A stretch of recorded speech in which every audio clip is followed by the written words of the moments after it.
SDM साहब, तहसीलदार साहब, AERO साहब और प्रधानाचार्य जी, समस्त शिक्षक बंधुओं एवं शिक्षिकाओं व प्यारे बच्चों, भारत सरकार द्वारा चलाए जा रहे इस पुनरीक्षण मतदाता कार्यक्रम के दौरान आज इस कार्यक्रम को भारत सरकार द्वारा निर्धारित किया गया है।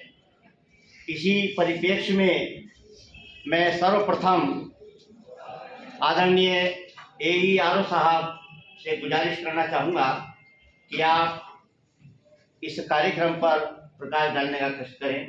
माननीय वीडियो भी बनाए जा सकते हैं, नायब तहसीलदार भी बनाए जाते हैं, जरूरत पड़ने पर वो संख्या बढ़ती जाती है। तो एईआरओ तहसीलदार इक्वल होते हैं, नाम है। जब आप निर्वाचन का काम करते हैं तो एईआरओ के रूप में काम करते हैं, और जब प्रशासनिक रूप से काम करते हैं तहसील में तो तहसीलदार। विशेष जो ये विशेष प्रगाढ़ पुनरीक्षण कार्यक्रम जो चल रहा है 2025 का, उसमें सभी का हार्दिक स्वागत और अभिनंदन भी है। और सभी को मुझे लगता है कि कुछ न कुछ जानकारी होगी, या आपके घर में भी आपके माता पिता ने जब गणना पत्रक फॉर्म लाए होंगे, उसको भरा होगा, तो थोड़ा बहुत आपने भी देखा होगा। किसी ने देखा इस चीज को? सम्मिलित हों जो वास्तविक रूप से उसी स्थान पर निवास कर रहे हैं, जिससे क्या होगा कि जो शिकायतें प्राप्त होती रहती हैं कि मृतक व्यक्ति भी मतदाता सूची में शामिल हैं, कुछ महिलाएं जिनकी शादी हो चुकी हैं, वो उनका नाम मतदाता सूची में कई वर्षों से चला आ रहा है, जबकि 10 साल पहले शादी हो चुकी है। कुछ व्यक्ति जो उस समय तत्कालीन समय में वहाँ निवासरत थे और फिर वो अस्थायी रूप से कहीं और जाकर बस गए, तो उनका नाम उस मतदाता सूची से हट जाए। तो उद्देश्य बस इतना है निर्वाचन आयोग का कि जो बीच बीच में ये कार्यक्रम लाती रहती है, उसका मुख्य उद्देश्य यही होता है कि मतदाता सूची पूर्ण रूप से शुद्ध रहे, जिससे क्या होता है कि निर्वाचन के समय जब इलेक्शन होता है तो मतदाताओं का सही प्रतिशत निकल के आए और सही मतदाता वोट कर पाए। ठीक, तो मतदाता सूची में शामिल होने के लिए करना क्या पड़ता है? सबसे पहले आप लोगों को, जब आप 18 वर्ष, आप जानते होंगे उसकी ये 2 अनिवार्य योग्यताएं हैं। जब 18 वर्ष के हो जाओगे तो आपको निर्वाचन आयोग की तरफ से एक प्रपत्र आता है, फॉर्म 6, जिसका नाम होता है बीएलओ, उसको वेरीफाई करता है। वेरीफाई करने के बाद अगर वो सही पाया जाता है तो वो मतदाता सूची में उस बूथ पर आपका नाम जोड़ देता है। ठीक है, प्रकाशन। ठीक है, अब निर्वाचन आयोग का एक इसके साथ ही आज ही के दिन से लेकर 6 फरवरी तक एक कार्यक्रम और आयोजित किया जा रहा है कि यदि किसी व्यक्ति का नाम मतदाता सूची में सम्मिलित नहीं था तो वो फॉर्म 6 भरकर अपना नाम मतदाता सूची में शामिल करा दें। ठीक है, तो आप लोगों को कार्यक्रम करने का उद्देश्य यह है कि आप लोग अपने घर पे इस बात को पहुंचाइए कि जो भी व्यक्ति 18 वर्ष से प्लस का हो, आपके भाई हो सकते हैं, आपके बहन हो सकते हैं, उसको विधिवत भरते हुए अपने बीएलओ को उपलब्ध करा दें, जिससे उसका नाम मतदाता सूची में जुड़ जाए।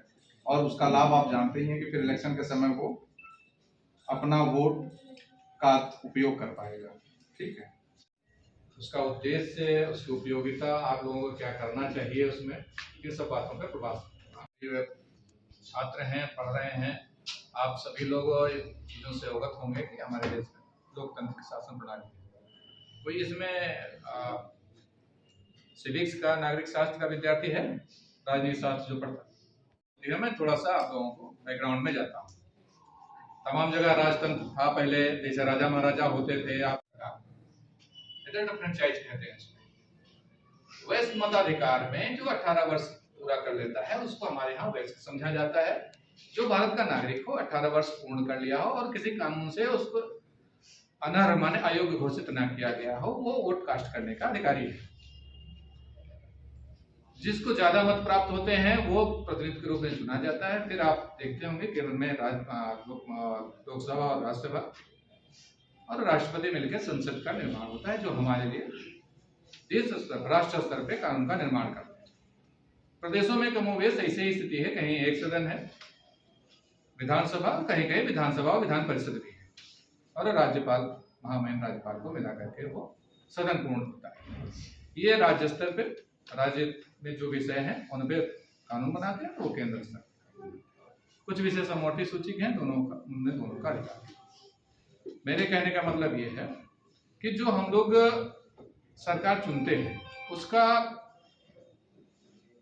आधार है कि हम लोग 5 वर्ष में एक बार वोट डालते हैं, प्रत्यक्ष मताधिकार। ये हमारे देश की सबसे बड़ी ताकत भी है। आप लोग चूंकि अब इंटरमीडिएट में हो, काफी कुछ जानकारी आपको हो गई होगी। आप ये देखते होंगे कि हमारे यहाँ 1947 में हमारा देश आजाद हुआ, कई बार सरकारों का गठन हुआ और शांतिपूर्ण ढंग से सत्ता का हस्तांतरण होता है। कभी कांग्रेस थी, कभी जनता दल थी, कभी बीजेपी का शासन हुआ। कभी भी कोई भी यहाँ पे हत्या, रक्तपात, कोई मतलब रक्त रंजित हस्तांतरण सत्ता का नहीं हुआ। अन्य प्रदेश हमारे देशों जो भी प्रोटेस्ट करते हैं, हमारा नाम वोटर लिस्ट में होना चाहिए। अभी तहसीलदार साहब ने बताया था कि वोटर लिस्ट जो है फॉर्म 6 के माध्यम से आप उसमें नाम सबमिट करा सकते। आप लोगों में से कितने लोग 18 साल के हो जाएंगे 2026? अभी जो कोई नहीं, आप लोग भावी मतदाता हो, भविष्य में हो जाओ। इस कार्यक्रम का उद्देश्य अपने परिजनों को इससे अवगत कराएं, इससे महत्ता से, क्योंकि आपके वोट के आधार पर ही सरकारें बनती और बिगड़ती है।